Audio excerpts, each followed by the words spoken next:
여러분 안녕하십니까? 12시에 반가운 얼굴 박민영의 SNS 박민영입니다. 시장 어제보단 낫네요. 그런데 어제 떨어졌던 거 생각한다면 영 성에 한참입니다.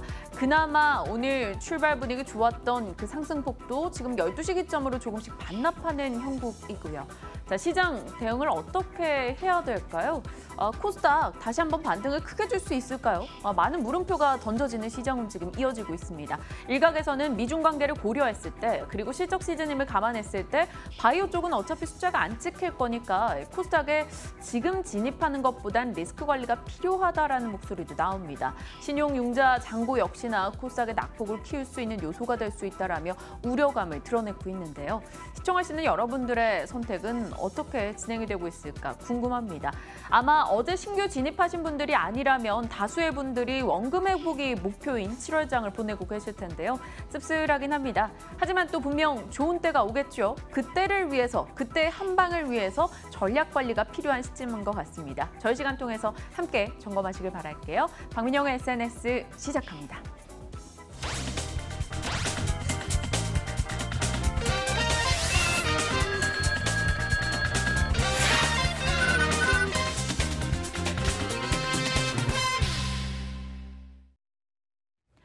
힘들다고 포기하면 아마추어겠죠. 힘듦에도 그럼에도 불구하고 해낸다면 프로입니다. 프로가 되기 위한 도전은 계속됩니다. 박앵커의 올백 시간입니다. 자, 오늘 어제보단 나은 하루인데요. 그래도 어제 하락분을 생각한다면 속이 쓰린 하루이기도 합니다. 이분과 함께 이 시장 얘기 나눠보죠. 박재영 차장님, 권홍섭 주임님 두 분 모셨습니다. 어서 오세요. 안녕하십니까. 안녕하십니까. 네, 안녕하십니까. 먼저 박 차장님께 질문 드려볼까요? 박 차장님, 지금이라도 살까? 혹은 아니면 지금이라도 팔까? 아니면 버틸까? 아마 투자자들이 갖고 계신 생각은 요 세 가지 정도일 것 같아요. 어떤 걸 선택해야 나중에 내가 제일 잘한 것 같아 이런 느낌이 들까요? 어려운데요. 어렵죠. 저는 이제 버티는 게 조금 더 낫지 않나. 왜냐하면 네. 팔기에는 너무 많이 떨어졌어요. 사실상. 물론 이제 코스닥 같은 경우에는 밸류에이션이 좀 비싸지만 코스피 같은 경우에는 2200 한 30선 정도가 아마 PBR 한 배 단위거든요. 트레일링으로. 근데 이제 거의 다 왔죠. 근데 여기서 공포에 주식을 팔아버리면 이쪽에서 많이 반등을 했기 때문에 반등이 나오면 이제 따라잡기가 더 어려워지거든요. 네. 내가 판 가격이 있기 때문에 반등이 나올 때 따라잡기가 어려워집니다. 그러다가 이제 또 많이 오르면 그때 따라잡고 그러면 또 조정받고 이런 역선택을 할 가능성이 있기 때문에 아예 선제적으로 미리 팔지 못했다라고 한다면 이 PBR 한 배 단 초반에서는 좀 버티는 게 나을 것 같고요. 확인을 하고 가자고요. 이거를 깨고 내려간다. 그러면 정말 위기가 온 거다라고 생각을 하고 그때 가서 물론 이제 몇 프로 좀 더 차이가 나겠죠. 조금 더 손실률이 커지겠지만 그래도 반등의 기회비용 이런 것들을 생각을 한다면 조금 더 버텨보는 게 저는 낫다라고 생각을 하고 있습니다. 팔까 살까 버틸까라고 제가 말씀드렸더니 탐라주 총님이 세 가지 빼고 또 있을까라고 하셨는데 현금, 애초에 주식 투자를 안 하신 분들이라면 저희가 이런 고민하는 것조차도 상당히 왜 하는 거지라고 생각을 할 수도 있겠죠. 권주임님께서는 왠지 더 살까를 얘기하실 것 같아요. 네, 뭐 어느 정도 일부 맞다고 보여지는데요. 네. 일단 그 이제 시장의 흐름상 어느 정도 이제 저점에 대한 조금 이제 그러니까 시그널들이 좀 나타나고 있다 이렇게 볼 수가 있는데 거기에 대해서 이제 가장 첫 번째가 외국인들의 이제 채권 매수가 조금 줄어들고 있다. 그러니까 전에도 말씀드렸다시피 우리나라 이제 환차익에 대한 수익 구조가 가장 크다고 볼 수가 있겠습니다. 뭐 삼성전자가 2011년부터 해가지고 2배가 갔고 뭐 이런 부분들도 있겠지만. 부분적으로 보자면은 이제 그 환차익에 대한 구조가 가장 크다고 보기 때문에 외국인들의 이제 그 채권 매입이 어느 정도 중단이 되고 그리고 다시 증시로 들어오는 그런 양상들이 나타날 거라고 예상이 되고 있고요. 그 가운데서도 이제 코스피의 경우에는 그래도 코스닥에 비해서는 이제 양호한 수급 형상으로 인해서 조금 그 하락에 대해서는 조금 점진적으로 나아지고 있지만 코스닥의 경우에는 이제 수급 받아줄 주체가 거의 없다고 보기 때문에 거의 뭐 개인 매수세 외에는 뭐 기관이나 외국인이 쌍끌이 매도를 할 경우에는 하락폭이 가장 크다. 네. 그렇기 때문에 그에 상응하는 만큼 또 상승도 탄력적으로 클 것이다. 이렇게 좀 기술적으로 보고 있고요. 현재 그 조금 코스닥의 경우에는 굉장히 위험한 구간입니다. 일단 바이오에 대한 시총 규모가 어느 정도 버블이 좀 깨지는 현상들이 나타나고 있고 그 가운데서도 그나마 이제 2차 전지 쪽에서 어느 정도 선방을 하면서 지수를 조금 완화시키는 데 기인을 하고 있는데 그럼에도 불구하고 제약바이오에서도 이제 특징적으로 어떤 펀더멘탈 갖고 있는 임상, 2상, 3상이 끝나고 있는 그러한 그 종목들을 매수를 해야 된다. 왜냐하면 이제 현재 이제 우리나라가 미국의 FDA 가서 신약 허가를 받아서 판매까지는 굉장히 어려운 구조입니다. 따라서 이제 다국적 제약사, 뭐 화이자나 로슈 이런 쪽에다가 이제 애로 기술 이전을 통해서 수익 창출하는 그런 그 구조를 만들 수 있는 부분도 어느 정도 기대감이 있다고 보여지기 때문에 향후에는 코스닥의 이제 시총 상위 범위가 뭐 2차 전지 그리고 제약바이오 이 정도로 해가지고 구성될 가능성이 크다라고 보시면 될 것 같습니다. 좋습니다. 많은 분들이 궁금해하셨을 만한 제약 바이오 쪽에 대한 언급까지도 살짝 보태주셨어요. 오늘요 포트 보기 전에 박민영의 궁금주 하나 질문을 드리고 싶어요. 2개예요, 궁금주가. 그래서 좀 빠르게 진행을 해볼게요. 권주임님, 제가 궁금한 거 하나가 오리온입니다. 네. 꼬북칩이요. 1,350만 봉 중국에서 5월에 나갔는데 벌써 그렇게 팔렸대요. 한국에 판매된 속도보다 2배나 빠르대요. 중국인들이 꼬북칩을 먹기 시작한다면 중국인들이 불닭볶음면을 먹을 때처럼 오리온의 주가가 올라갈 수 있지 않을까? 네, 뭐 어느 정도 일부분 맞죠. 왜냐하면 자회사의 상품들이 판매 증가가 되고 있고 또 최근에는 중국 향 매출뿐만이 아니라 이제 베트남 쪽 쌀 과자나 쌀 제품과 관련된 부분들이 어느 정도 매출 윤곽이 나타날 것이다라는 좀 기대감. 그리고 이제 그 기술적 분석상으로도 이제 오리온의 차트의 경우에는 최근에 하락폭은 많이 컸지만 120일선은 이제 지지를 하면서 반등 구간에 있다고 보여지고요. 월봉 흐름상도 계속 고점을 높이면서 어느 정도 이제 그 매출의 기인에서 상승을 하고 있는 흐름이 나타나고 있다 이렇게 보여지고 있고요.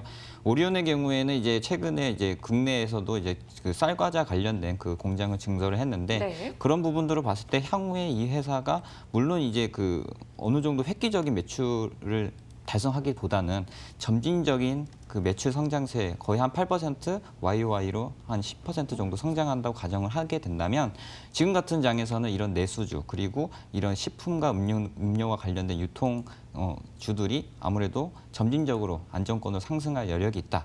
이렇게 좀 판단이 되고 있습니다. 4겹의 스낵 과자입니다. 독특한 식감과 또 옥수수 맛이 참 맛있어서 전 정말 열심히 먹었거든요. 이게 또 맥주 안주로도 너무나 좋더라고요. 근데 뭐 일단은 지금 시장에서 좀 관심을 둬도 나쁘지 않을 만한 종목이다라고 답변을 주셨습니다. 저희 기억해 볼게요. 오리온 한번 보고요. 또 하나 궁금주가 이번에는 반도체 쪽이에요. 박 차장님께 질문을 드려봐야겠죠. IT 쪽이니까. PSK인데요. 뭐 공매도 과열 종목으로 오늘 지정이 돼 있긴 합니다만 1분기 사상 최대 실적을 냈고 2분기 실적도 좋을 것이다 얘기하고 있어요. 좀 낙폭이 컸다라고 생각하고 매수해 볼 만하지 않을까요? 매력적인 구간이긴 한데 네. 분위기가 참 좋지 않아요. 이 회사 그 드라이스트립이라는 이제 건식 공정의 글로벌 1위 업체입니다. 기술력도 있다라고 해석이 되고요. 네. 시장 뭐 MS가 37%니까 뭐 반도체 그 투자가 늘어나면 앞으로 실적도 좋아질 겁니다. 그런데 이제 주가는 굉장히 좀 부진하단 말이에요. 네. 뭐 삼성전자라든지 하이닉스의 일단은 설비 투자가 진행이 됐기 때문에 그 다음을 우려를 하고 있는 것 같습니다. 시장에서는 실적도 굉장히 잘 나오고 있고 밸류에이션도 싸고 뭐 여러 가지 뭐 전방 산업도 좋고 한데. 일단 삼성전자 하이닉스 설비 투자 끝났는데 그 다음엔 어떻게 할 거야라는 의문들이 남아 있는 것 같습니다. 네. 일단 중국으로서의 이제 확장력 이런 것들을 실적이라든지 수주로 확인을 좀 시켜줘야 할 것 같고요. 기술적으로는 저는 뭐 개인적으로는 이런 박스권 매매를 그렇게 좋아하는 편이 아니라서 지금 여기 갇혀 있는 형국이잖아요.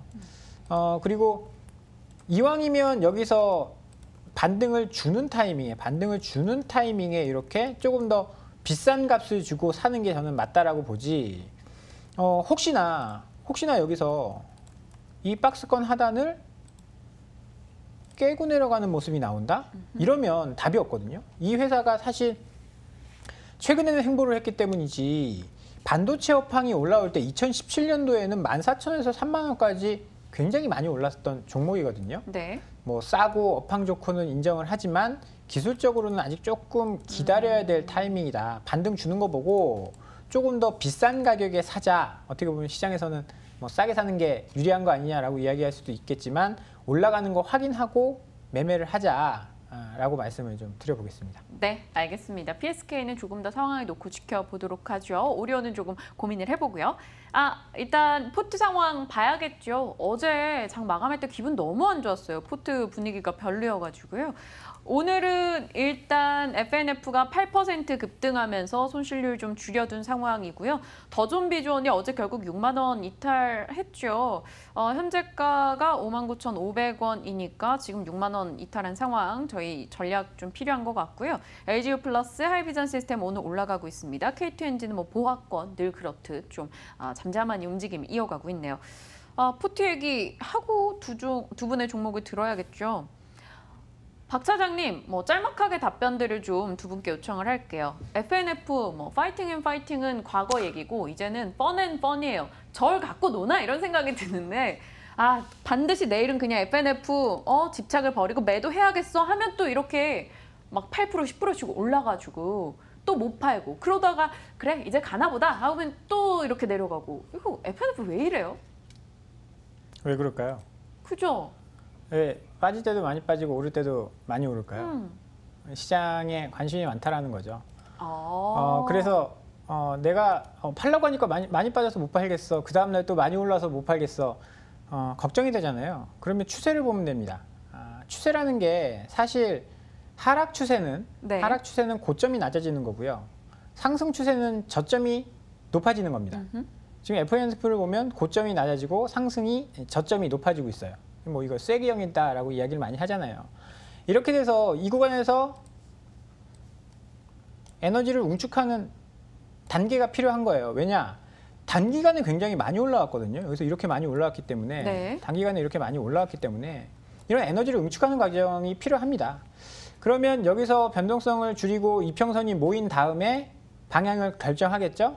장대 양봉이 서면 홀딩. 여기서 모인 자리에서 다시 장대 양봉이 나와서 저점을 깨고 내려가면 뭐 어쩔 수 없이 팔아야겠죠. 물론 이제 제가 계속 좀 버텨보자, 포트 구성 차원에서 버텨보자라고 말씀을 드린 거는 저점을 그렇게 강하게 훼손하고 내려가진 않았었거든요. 그 부분 때문에 조금 버텨보자라는 말씀을 드린 거고, 그래서 7만 원을 손절 가격으로 제시를 해드렸습니다. 근데 7만 원 훼손을 안 했잖아요. 그러면 저는 조금 더 지켜보는 게 맞다. 이게 또 언제 어디로 튀어올지 모르기 때문에 사실 이렇게 의류 쪽에서 이렇게 관심이 갈 만한 종목 이제 몇 개가 없어요. 필라코리아라든지 FNF 이 정도에 국한되어 있기 때문에 괜히 다른 데 가서 엄한 물에 가서 놀아서 손실만 보는 것보다 가능성이 있는 쪽에서 노는 게 저는 낫다라고 생각을 합니다. 네, FNF에 대한 의견 짚어봤고요. 수연님 보고 계십니까? 참고가 좀 되셨을까요? 수연님이랑 저랑 FNF에 대한 느끼는 감정이 너무 똑같아가지고 이렇게 말씀을 드렸어요. 그리고 LGU 플러스요. 앞서 저희 방송하기 전에 권주임님이 자기가 휴가만 갔다 오면 왜 포트 LGU 플러스를 담아놓냐고. LGU 플러스가 양태준 대리님께서 얘기를 해주셨어요. 양태준 대리님은 자기가 돌아왔더니 왜 LGU 플러스 왜 팔았냐 그랬거든요. 어떻게 생각하세요? 두 분 좀 의견 일치가 좀 돼야 될 것 같은데.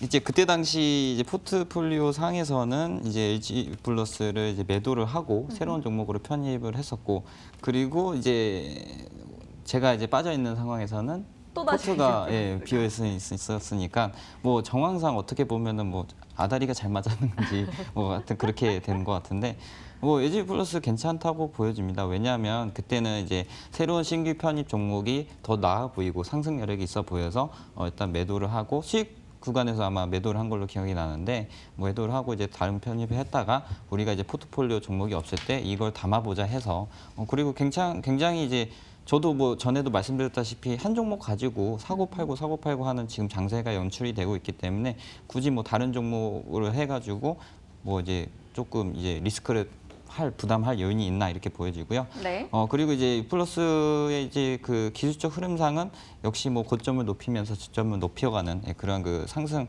추세 전환이 시작이 되고 있다 이렇게 보여지고 있고 향후에 이제 CJ 헬로비전이 만약에 이제 합병이나 이제 인수 가능성에 대해서 가시화될 경우에는 LG 플러스가 만년 3위에서 2위까지 다시 한번 올라갈 수 있는 그런 기대감으로서 한번 수급을 또 보고 볼 수가 있겠고요. 그 밖에도 이제 이제 8월 정도죠. 8월이나 9월 정도에 이제 MSCI 그 모건 스탠리 선진국 지수에 편입될 여지도 있다고 보여지니까 뭐 지금 현재 흐름은 뭐 나쁘지 않다 이렇게 보여집니다. 네. 채팅창에 지금 오블님께서 아다리 흐흐 이야기 아다리 노노 권주임님 네. 타이밍 혹은 네. 시기가 적절했습니다. 이렇게 표현을 해주실 수가 있을 것 같습니다. 일단 뭐 포트에 대한 이야기는 잠시 후에 조금 더 이어가도록 하고요. 두 남자의 종목 확인을 해볼게요. 앞서부터 케빈님이셨나? 제가 아이디를 정확히 기억이 안 나는데 계속 두 분의 종목 빨리 공개해달라고 이 좋은 종목 소개해주세요 이야기하셨는데 열어보겠습니다. 박 사장님의 오늘의 종목은요. S1 그리고 M코르셋 그리고 권홍섭 주임님은 노르페인트 삼지전자입니다. 오, 다 궁금하네요. 뭐부터 들어봐야 되지? M코르셋 할까요, 박 사장님? 네, 그러죠. 첫 번째 거 안 했다고 지금 아니요. 놀라신 거죠? 약간 민망한 종목이기도 하고 아, 여성 속옷 브랜드 업체입니다. 이제는 패션 코르셋이요. 진출을 하다 하셔서 이제 여성 속옷 브랜드까지. 이게 신규 상장한 종목이거든요. 신규 상장한 종목인데 상장 전부터 이 컨셉이 괜찮다라는 네. 거예요. 사실 뭐 우리가 국내 업체 뭐가 있죠? BYC, 비비안 이런 거 사실 브랜드 가치로서 쌍방울. 쌍방울 네. 그렇게 나 그런 속옷 입어 하면 약간 부끄러운 뭐 관계자가 들으시면 좀 죄송하겠지만 그렇잖아요. 그런데 이 회사는 자기네들이 이제 자체 브랜드도 있지만 네. 글로벌 우수한 브랜드를 가지고 와서 중간에 마진을 받고 아시아에서 유통을 합니다. 그게 굉장히 저는 매력적인 사업이다라고 생각을 해요. FNF도 자기가 브랜드를 만들었다라고 하면 이렇게 클 수 없었을 겁니다. 라이센스를 가져와서 이렇게 네. 한 거고 코엘 패션 같은 아이들도 자기네들 브랜드 안 만들잖아요. 푸마에서 나이키, 아디다스에서 들고 와서 그냥 OEM 만들기만 하죠. 이 M코르셋은 원더브라라는 뭐 글로벌리 굉장히 유명한 속옷을 수입을 해서 아시아 쪽에 유통 판매를 합니다. 이쪽이 굉장히 커져가고 있거든요. 원더브라가 이쪽이었구나. 네. 그렇죠. 소확행이라고 해서 네. 옷 너무 비싼 거 못 사더라도 속옷이라도 좀 비싼 거 입자. 뭐 이런 것들이 지금 굉장히 이제 사회화되고 있다 보니까 네. 뭐 여성들 뭐 속옷이 굉장히 비싸더라고요. 그래서 마진도 나쁘지 않습니다. 유통 마진도 나쁘지 않고요. 이 회사가 아시아권의 판권을 가지고 있기 때문에 뭐 중국 시장이라든지 이런 쪽이 커지면 네. 이야기는 달라질 수가 있어요. 중국에서 뭐 화장품이 팔리듯이 비싼 속옷이 팔린다라고 했을 경우에는 회사의 가치가 굉장히 달라질 수 있거든요. 이 회사가 홈쇼핑에서 뭐 판매를 많이 하다가 이제는 온라인 쪽을 확대를 해가고 있습니다. 자신의 온라인 유통망이 넓어져 가고 있는데요. 이 영업이익 자체가 달라요. 홈쇼핑은 한 5에서 10% 정도의 마진인데 네. 온라인 시장에서 판매를 하면 OPM이 25에서 30%까지 올라간다라고 합니다. 그러니까 수입해서 유통만 하는데도 마진이 엄청 남는다는 거죠. 상당하네요. 사실 네. 속옷 만드는데 돈이 얼마나 들겠어요. 그런데 속옷이 꽤 비싸잖아요. 마진이 꽤 남는다라는 겁니다. 여기에 중국의 타오바오, JD.com, VIP.com 모두 다 입점해 있어요. 여기서 대박이 터진다라고 한다면 이익성도 커지고요. P와 Q와 함께 커질 수 있는 그런 요인이 될 수 있을 것 같고요. 공모가가 11,500원이었어요. 네. 어떻게 보면 공모가라는 것은 증권회사에서 이 회사의 가치는 요 정도 된다라는 것을 이야기를 해준 거거든요.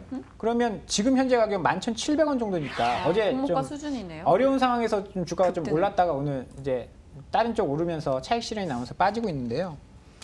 밸류에이션으로 보면 딱 10배 정도입니다. 우리 업체가 뭐 이익률이 뭐 꽤 높고 성장성이 있음에도 불구하고 PER 10배다라는 것은요. 가격적인 메리트 있다라고 판단을 해서 M코르셋 오늘 소개를 한번 드려봤습니다. 신규 상장주는 보통 좀 변동이 심한데 괜찮은 걸까요? 이제 뭐 오르면 좋은 거고 떨어지면 뭐 좀 손절을 빨리 해야 되는 그런 거거든요. 최근에 뭐 컨셉이 괜찮은 신규 상장주들이 주가가 굉장히 좋은 경우가 많았어요. 카페24 뭐 그런 종목들도 TRX 그랬고 이런, 네. 배럴도 처음에 조정받고 빠르게 올라왔었고 그런 종목들 봤을 때는 사실 신규 상장 종목이기 때문에 리스크는 조금 지고 갈 수 있습니다. 그래서 손절선을 좀 짧게 가져가시고 앞으로 성장성 보고 간다면 한번 관심 있게 보셔도 좋을 것 같습니다. 네, 알겠습니다. 엠코르셋 들어봤고요. 권주임님 엠코르셋 아세요? 원더브라? 그렇죠? 잘 모르겠는데.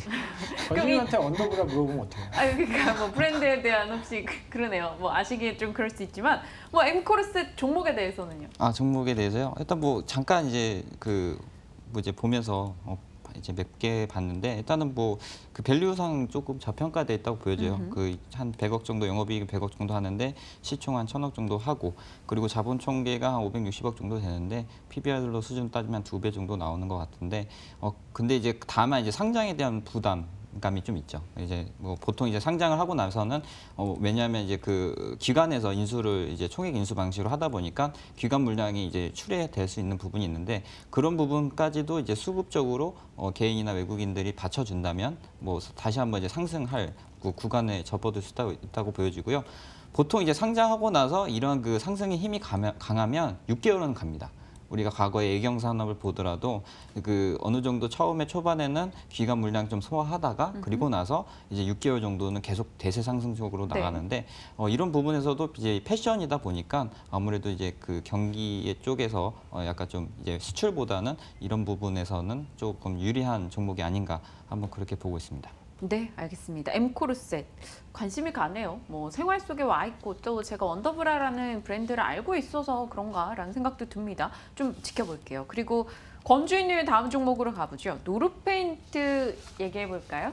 네, 이제 빠르게 한번 말씀을 드리겠는데요. 일단 이 이제 산업재 쪽에 한번 이제 종목을 한번 가져왔습니다. 이러한 이유는 그 최근에 이제 폭염과 관련된 부분과 그리고 정부의 그 에너지 절감 정책 이런 부분에 대해서 이제 수혜가 나타날 것이다 이렇게 보고 있는데요. 이 회사의 이제 투자 포인트는 그 열차단 페인트입니다. 최근에 이제 그 열차단 페인트를 가지고 이제 그 해외 뉴욕에 뭐 전시를 한다거나 아니면 뭐 에너지 세이버 뭐 클루프 이런 그 운동을 하면서 지자체와 이제 협업을 통해서 이제 페인트에 대한 어느 정도 그 에너지 절감과 그리고 어느 정도 이 페인트에 대한 우수성 이런 것들을 알리고 있는데 그 기존 콘크리트 표면 온도 대비해서 20도 이상을 줄여서 냉방 에너지를 저감하는 그런 고기능 제품이고요. 이러한 그 제품을 바탕으로 이제 우리가 이거를 흔히 말하는 뭐 에너지 세이프 쿨루프다 이렇게 명칭을 붙였는데 이런 그 적외선을 반사시켜가지고 태양열을 반사해서 그러한 차열 효과를 높이는 그런 그 메커니즘을 갖고 있는 페인트이기 때문에 향후에 뭐 지금 현재 뭐 에너지 뭐 위기가 오고 있다 막 그런 부분들도 있고 뭐 탈원전에 대한 부분이 있다고 예상이 되면 이런 그 산업재 쪽에 속한 이 에너지 절감을 위한 이 산업용 페인트가 아무래도 거기에 대해서 수혜를 받지 않을까 이런 부분들이 나타나고 있고요. 현재 그 서울시에서 이제 시작을 하면서 이제 경기, 부산, 울산, 대구까지 이제 전국적 지자체 쪽에서 이제 공공기관을 바탕으로 해서 수주를 나타내고 있습니다. 이런 그 양상으로 봤을 때는 물론 이제 주가나 이제 그런 그 거래량에 대해서는 상당 부분 약간 좀 미비하지만 이런 그 변동성이 심한 장에서는 오히려 이런 종목들이 약간 야금야금 상승할 수 있는 그런 그 투자 포인트가 있기 때문에 현재 그 주가 수준은 한 10,000원 정도의 거래가 되고 있습니다. 이제 목표가는 한 12,500원 정도 이제 전고점을 잡고 있는데요. 일단 이 회사가 2015년 이후에 거의 한 3년 정도 가까이 쉬었죠. 그런 부분들로 봤을 때는 이런 그 회사에 대한 펀더멘탈 기대감 그리고 이런 정부의 에너지 절감 정책에 대한 수혜 이런 두 가지 포인트로 잡았을 때는 다시 한번 이제 상승을 할 수 있는 구간에 들지 않았을까 이렇게 보여지고 있습니다. 조용한 한 2년간의 움직임을 좀 보냈던 것 같아요. 노르페인트. 이제는 또 상승 시세를 보여줄 만한 때다 이야기 주셨는데 10,000원 가격대 요 자리대에서 관심을 가져보자 언급을 주셨네요. 노르페인트 지켜보겠습니다. 그리고 박 차장님의 다음 종목이 S1이에요. S1 얘기 짚어주실까요? 네, S1은 다 아시다시피 보안 어치입니다. 세콤 뭐 이런 거. 저도 지금 회사 S1 카드를 가지고 다니거든요. 출입할 때 있어야 들어갈 수 있고 그런 쪽으로서 매출이 일어나는 그런 업체인데요. 네. 2분기는 사실 실적이 조금 부진할 것으로 예상이 됩니다. 그런데 중요한 건 2분기 이후의 실적이 좋아질 거다라는 점인데요. 2분기에는 이제 상품 매출 지연이 조금 있어서 상품이라는 것은 뭐 예를 들어 제가 아까 그 카드를 말씀드렸잖아요. 네. 그 카드 잊어먹으면 그쪽에서 돈을 주고 다시 사야 됩니다. 그런 상품 매출 이연이 하반기로 조금 있었고요. 근데 하반기에는 실적이 좋아질 수밖에 없는 게 S1의 지분을 20%를 삼성 쪽에서 가지고 있거든요. 삼성이 공장을 짓습니다. 평택에도 지었고요. 베트남에도 지었고 중국에도 지었습니다. 그러면 거기에 보안 서비스가 들어가야 되거든요. 그렇죠. 이쪽을 S1이 담당하게 됩니다. 그래서 상품 매출이 앞으로 계속 늘어날 거고요. 이연된 2분기에 상반기에 이연된 그 실적이 하반기에 된다라고 한다면 하반기의 실적이 좋아질 수 있는 기업으로 관심을 좀 가져봐야 될 것 같고요. 최근에 5월달에 주가가 한번 출렁거렸습니다. 5월달에 주가가 출렁거리면서 주가가 빠지기 시작했는데 그 이유는 SK텔레콤이 ADT 캡스를 인수를 했습니다. 여기 네. 보시면 요 구간이거든요. 이때부터 갑자기 펀더멘털이 투심이 훼손이 되면서 주가가 빠지기 시작했습니다. 그리고 여기 한 번 더 빠졌는데 이때는 공정거래위원장이 대기업에서 정말 관계없는 회사들은 좀 파세요라고 이야기를 했습니다. 그러다 보니까 S1 같은 경우에는 삼성전자가 들고 갈 이유가 없는 회사거든요. 뭐 지분도 최대 주주도 아니고요. 네. 그렇기 때문에 한 번 더 출렁거렸었는데 그 이후에는 반등이 나오고 있습니다. 이 회사가 사실 어떻게 보면 굉장히 알짜 회사예요. 국내 보안 서비스 1위고요. ADT 캡스가 SK텔레콤과 손을 잡는다라고 하더라도 이들과 사업 영역이 그렇게 크게 겹치진 않을 겁니다. 뭐 출동 보안이라든지 이런 쪽은 압도적으로 1위고 SK텔레콤이 사실 통신 분야 5G를 통해서 조금 이제 고도화된 보안 서비스를 하기 위해서 ADT 캡스가 손을 잡는 건데 그렇게 된다라고 한다면 그러한 시장 자체가 하나 더 생성이 된다라고 보시면 됩니다. 파이 자체가 커지는 효과가 있다라고 봐야 할 것 같고요. 기존의 S1의 시장을 잠식할 거다? 이거는 좀 무리가 있다라고 봅니다. 그리고 S1이 SK그룹의 그룹향 매출이 거의 없습니다. 미미하기 때문에요. 서로 시장 자체도 겹칠 이유가 없습니다. 이런 점들을 봤을 때는 좀 하락에 대해서는 과도한 우려가 좀 포함이 되어 있었다. 그리고 사실 이 사회 자체가 변하고 있잖아요. 1인 가구가 많아지고 있고 범죄가 많아지고 세상이 흉흉해지고 있고 이렇게 되면 사실 S1 같은 보안 서비스는 지금 현재 대한민국에서는 기업이라든지 공장 이런 데에서만 사용을 하고 있습니다. 일반 가정집에 우리 S1 달았다라고 하시는 분들 많이 없죠. 엄청 이제 뭐 엄청 부유한, 부잣집, 네. 엄청 이제 막 몇백 병 집에 이렇게 사시는 분들이나 거기 세콤이 이제 붙어 있지. 일반 가정에는 이제 확산이 안 돼 있거든요. 그런데 이 회사의 대주주인 이 세콤 일본 시장만 보더라도 일반 가정집으로의 확산이 굉장히 커집니다. 그러면서 릴레이팅이 됐거든요. S1도 이제 그런 시기가 점차 다가오고 있다. 1인 가구, 뭐 범죄율이 증가하고 있고 이런 점들로 봤을 때 장기간 성장할 수 있는 그런 안정적인 기업이다라고 생각을 하고 있고요. 근데요, 일본이랑 좀 다른 게 한국 같은 경우는 아파트잖아요. 아파트 같은 경우는 뭐 세콤을 장착할 생각을 잘 못하는데 일본은 아파트 비율보다 일반 주택 비율이 많은 거고.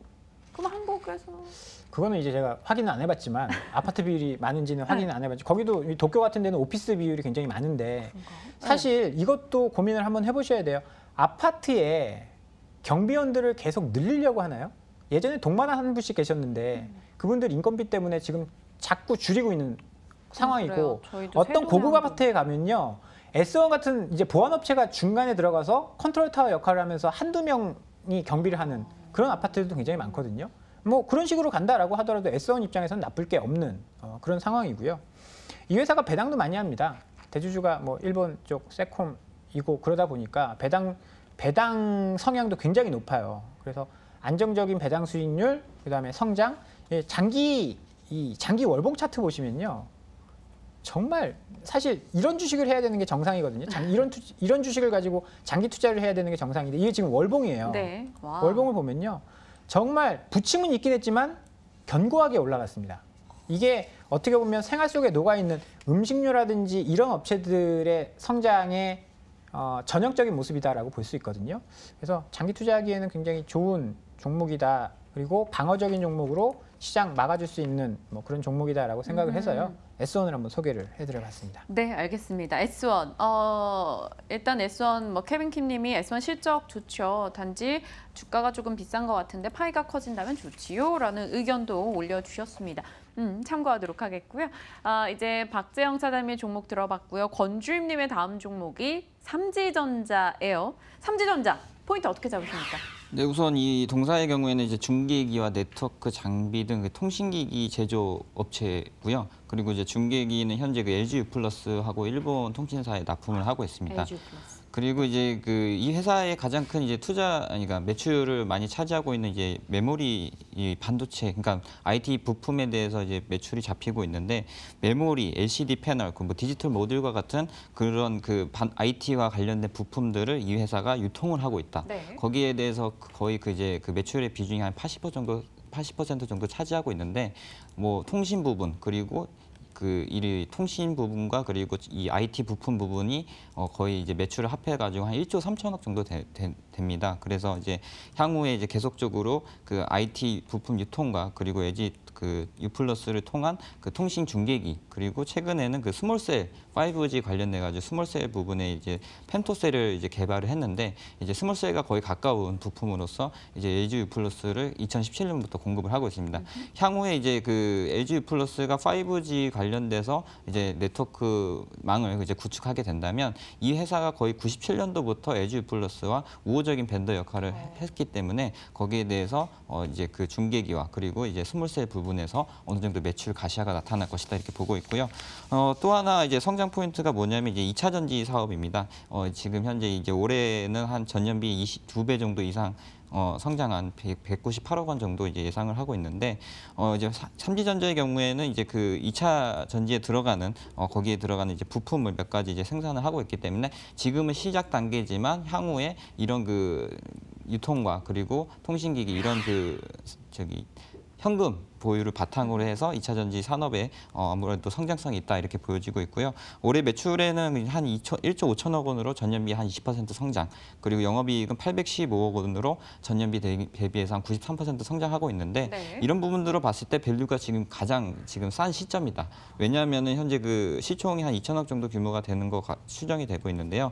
만약에 이제 영업이익이 이 정도로 이제 2018년도에 컨센서스를 부합하는 이런 목표가 나타날 경우에는 이 회사가 향후에는 현재 주가 수준은 12,000원이지만 한 2만 원대까지는 이제 중기적으로 장기적으로 봤을 때는 가능하지 않을까 이렇게 보여지고 있고요. 뭐 짧게 잠깐 이제 기술적 분석 보자면 최근에 이제 주봉 차트를 보고 계시는데 몇 번 이제 5G 관련된 통신 업체에 관련된 부분들이 차익 실현 매물이 나타나가면서 기술적으로는 좀 주가가 약간 좀 붕괴가 됐지만 120일선을 이제 지키면서 다시 한번 이제 그 상승 구간에 대해서는 추세 추산에서는 아직까지는 부담이 없다 이렇게 보여지고 있고요.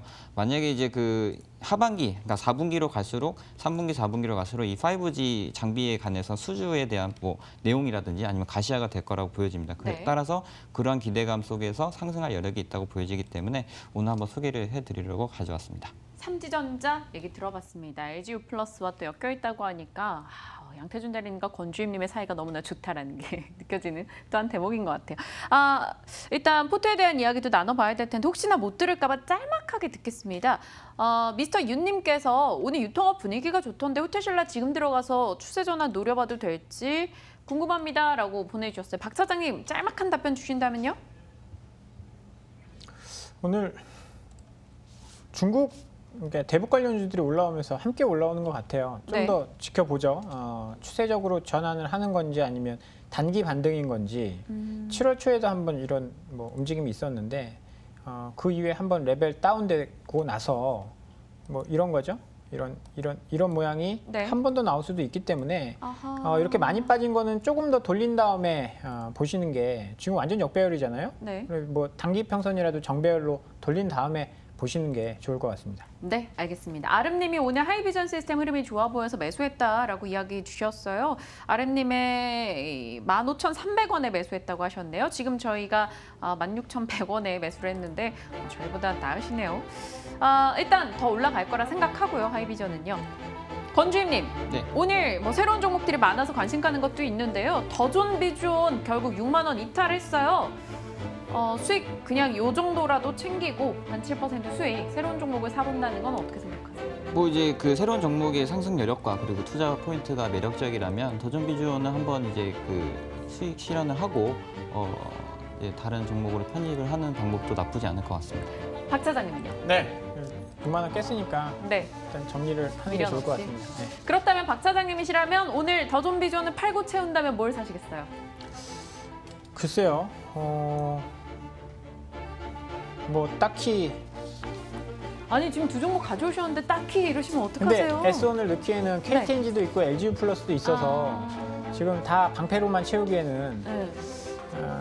조금 뭐 시장의 반등도 좀 기대를 해볼 수 있는 상황이고 네. M코르셋은 오늘 뭐 나쁘지 않아 보이는데 주가가 좀 많이 밀리는 게 부담스럽네요. 그렇다면 일단 더존 비주얼을 시간 관계상 빠르게 매도를 하고 얘기를 더 이어가 볼게요. 어머. 네. 공인인증서가 지금 인식이 안 됐어요. 네. 일단은 권주임님께 질문을 드리는 사이에 다시 한번 재접속을 해보도록 하겠습니다. 권주임님, 네. 어떤 종목을 살까요? 노르페인트 괜찮을까요? 이제 뭐 약간 좀 노르페이트는 이제 네. 그 하반기를 좀 노려보는 그런 움직임이 약간 좀 이렇게 빠르지는 않을 것 같습니다. 근데 이제 뭐 오늘 엠코르셋을 봤는데 분위기 나쁘지 않은 것 같고요. 네. 뭐 지금 이제 우리가 이게 상장된 지 얼마 안 됐기 때문에 분봉 차트로 확인을 해야 되는데 일단은 뭐 고점을 찍고 나서 차익 실현 매물로 인해서 좀 하락이 나왔다 이렇게 보여지고 있고요.